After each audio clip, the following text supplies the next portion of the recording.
प्यार।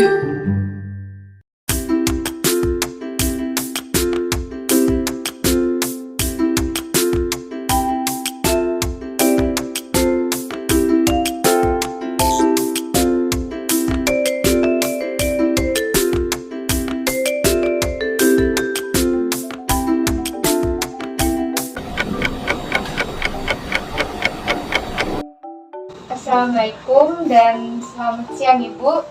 Perkenalkan, nama saya Indah Mutiara Syarif.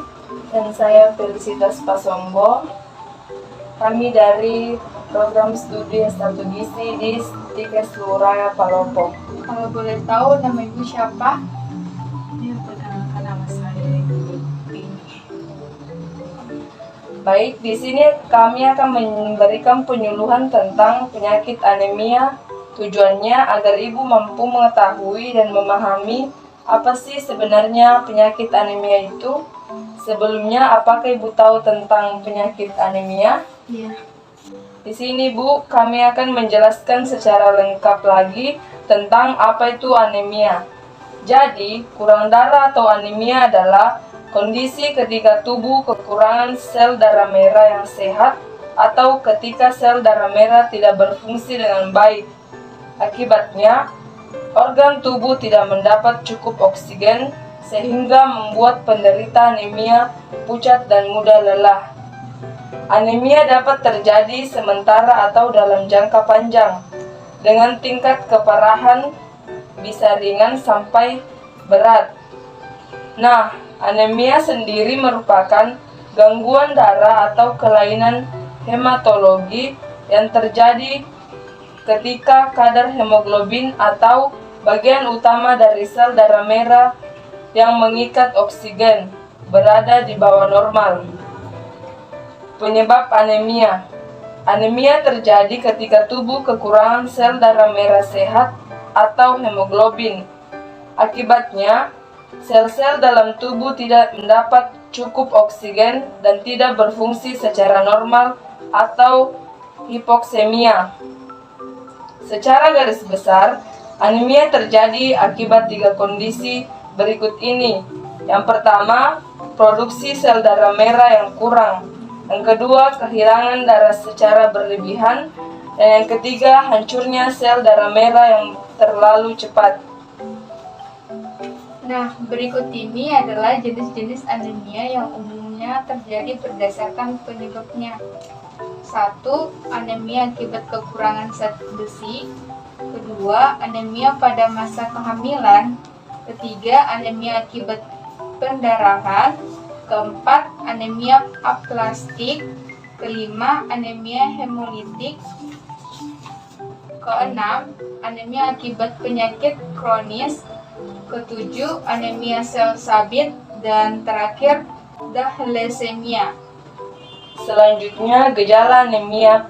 Penderita anemia bisa mengalami gejala berupa lemas dan cepat lelah, sakit kepala dan pusing, sering mengantuk, misalnya mengantuk setelah makan, kulit terlihat pucat atau kekuningan, detak jantung tidak teratur, napas pendek, nyeri dada, dan dingin di tangan dan kaki. Nah, adapun cara yang bisa dilakukan untuk pencegahan penyakit anemia, yaitu makanlah makanan kaya zat besi dan asam folat seperti daging, sereal, kacang-kacangan, sayuran berdaun hijau gelap, roti, dan buah-buahan.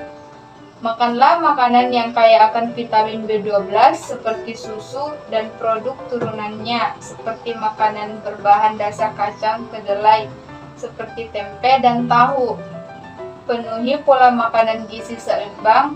Menjaga pola makanan bergizi seimbang bisa jadi cara menjaga gaya hidup sehat, termasuk cara penjaga penyakit anemia. Terakhir, hindari minum teh dan kopi saat makan. Baiklah, itu penjelasan dari kami. Apakah Ibu sudah mengerti atau sudah mengetahui tentang penyakit anemia? Iya, saya sudah mengerti. Baiklah Ibu, kalau sudah mengerti, di sini kami akan menanyakan lagi apakah Ibu sudah betul-betul mengerti tentang anemia ini. Kalau boleh saya tanya lagi, anemia tadi apa ya Bu?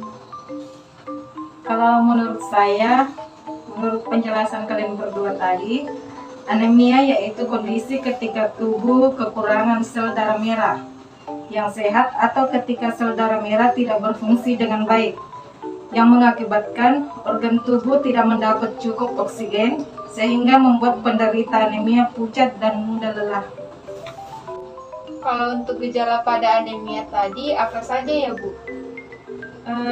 Penderita anemia itu bisa mengalami gejala berupa lemas dan cepat lelah, sakit kepala dan pusing, detak jantung tidak teratur, nafas pendek, dan nyeri di dada.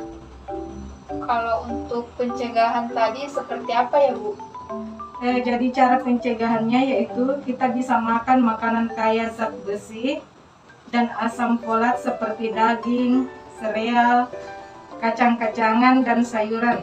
Dan juga makan makanan yang kaya akan vitamin B12 seperti susu dan hindari minum teh dan kopi saat makan.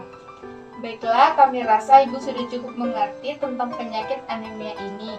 Terima kasih ya Bu atas waktunya dan kesempatannya. Semoga ilmu yang kami bagikan ini dapat Ibu terapkan dalam kehidupan sehari-hari dan bisa berguna buat kedepannya.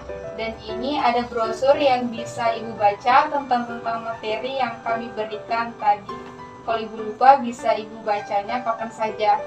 Assalamualaikum dan terima kasih Bu. Salam sama-sama.